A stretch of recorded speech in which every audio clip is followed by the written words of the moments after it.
Hey guys, welcome back to the channel, and if you're new, welcome. The only thing I have to ask today is, what the heck is a tomatillo? Stay tuned.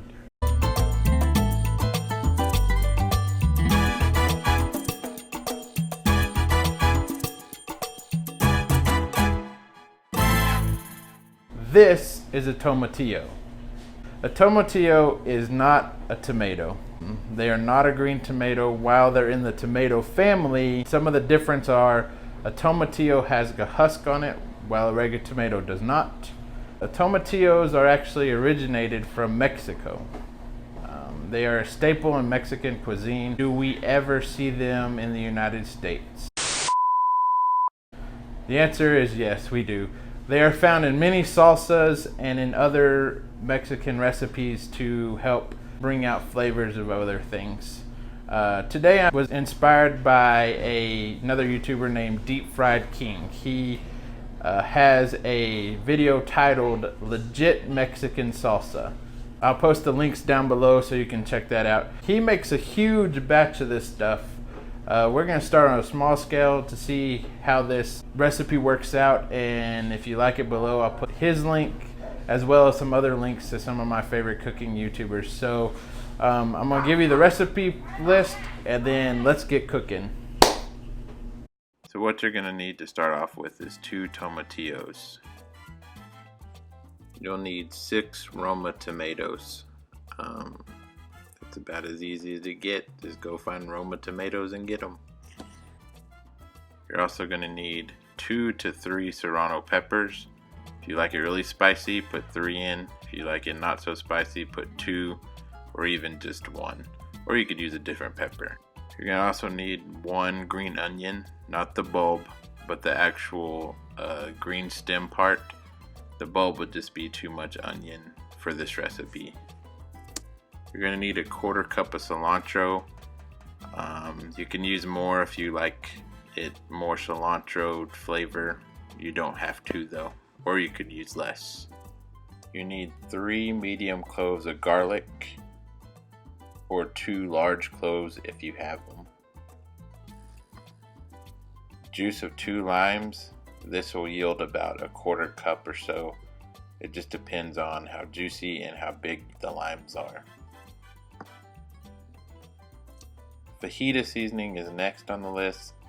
I don't know about it. It's just what's in his recipe, so I am going to give it a shot, and we'll see how it turns out later. And of course, the king and queen of the spice world, salt and pepper.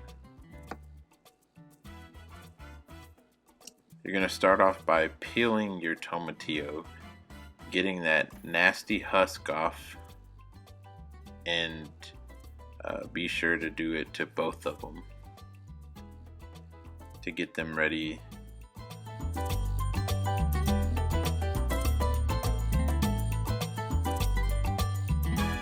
It's okay if you get a little stem because you're going to cut off the end here in a second.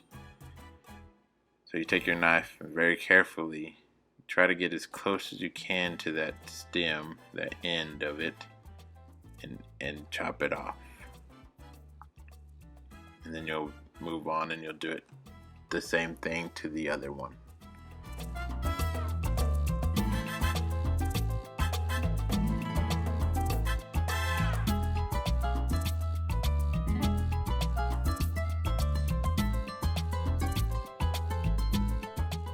And then you're going to take your limes and you're going to cut your limes in half and get them ready to be juiced later on.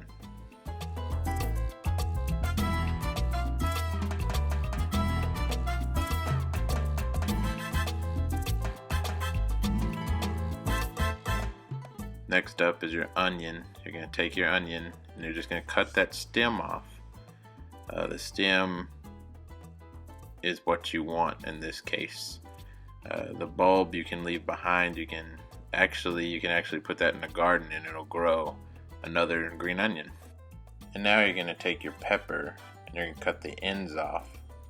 You can also deseed them if you want to, but these are going to go in a frying pan to get a nice char to have a nice smoky flavor in the salsa.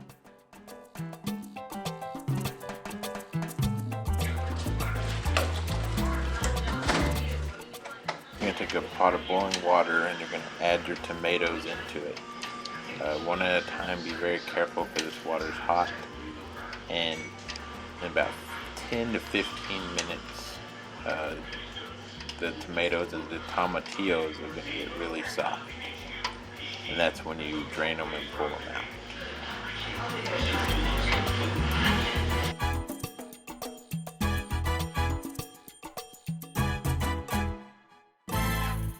After you turn your stovetop on high, you're going to add some oil to your frying pan just to get ready for the peppers to get that nice char on them.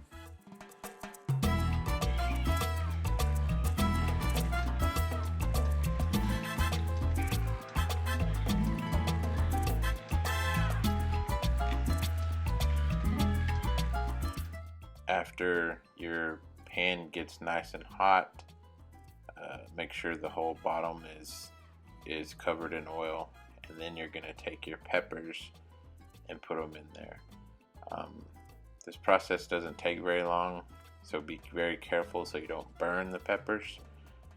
And if they start dancing around, like you'll see in a second, this one in the very front will start dancing around. That's okay. It's just the water in the pepper and the oil not getting along very well. And you see here in a little bit, we're going to flip one over and you're going to start seeing this char on the bottom side. That literally took like maybe 2 minutes, if that. It's going to get a little darker because we're going to leave it on a little bit longer. You want them charred, not burnt. The difference is char has the black spots, but mainly is still green. Burnt is completely black, and that's definitely not what you want when you're roasting a pepper.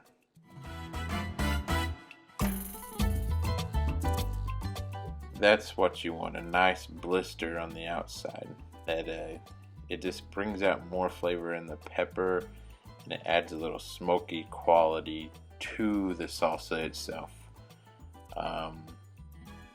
You can do it without doing this process, but it just kicks it up one more notch if you actually go and take the time and be patient with roasting your peppers.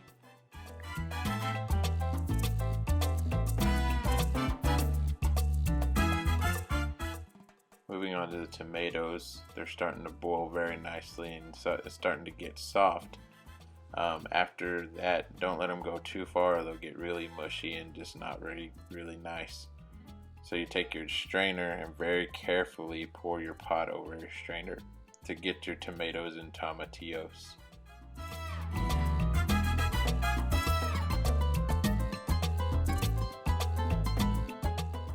So now we're gonna juice the limes. We were lucky and we actually have a juicer. So we got all the juice we can. You can also do with your hands or a fork, or you just want to get as much juice as you can. We already did one and then I realized I wasn't recording, so just repeat this process again for the second one.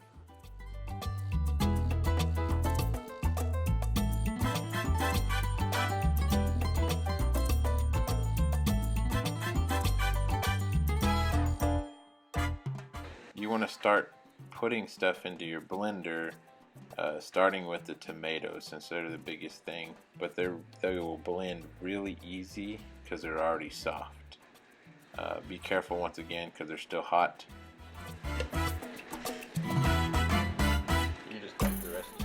And when you blend them, you don't want them liquefied, you just want them to kind of be chopped up. Food processors will probably work pretty good too.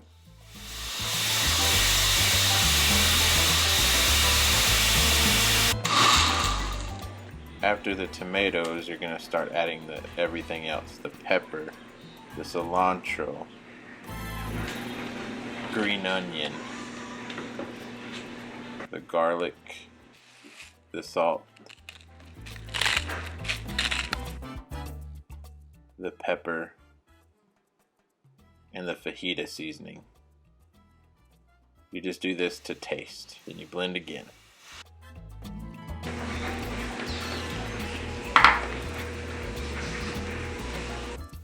After that, you add the lime juice and blend one more time.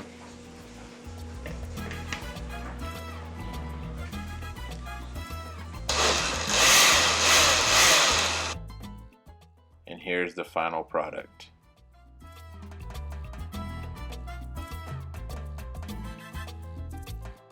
There you have it, folks, the salsa. Now for a taste test.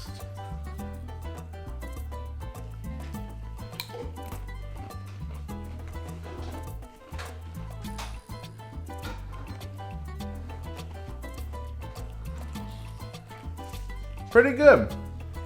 Got a nice little heat to it. Got a nice little kick. Taste of garlic, taste of cilantro. I can't eat a whole bunch of cilantro because I'm allergic, but my wife will love this stuff. You can taste the pepper, definitely. So, I guess what I have to say is, this recipe is actually legitimate Mexican food salsa. If you like this video, make sure to like, comment, and subscribe. And if there's any more salsa you'd like me to try, place it down in the comments below what you want to see. And remember, this was actually a really simple recipe, but remember to kiss. Keep it simple, stupid.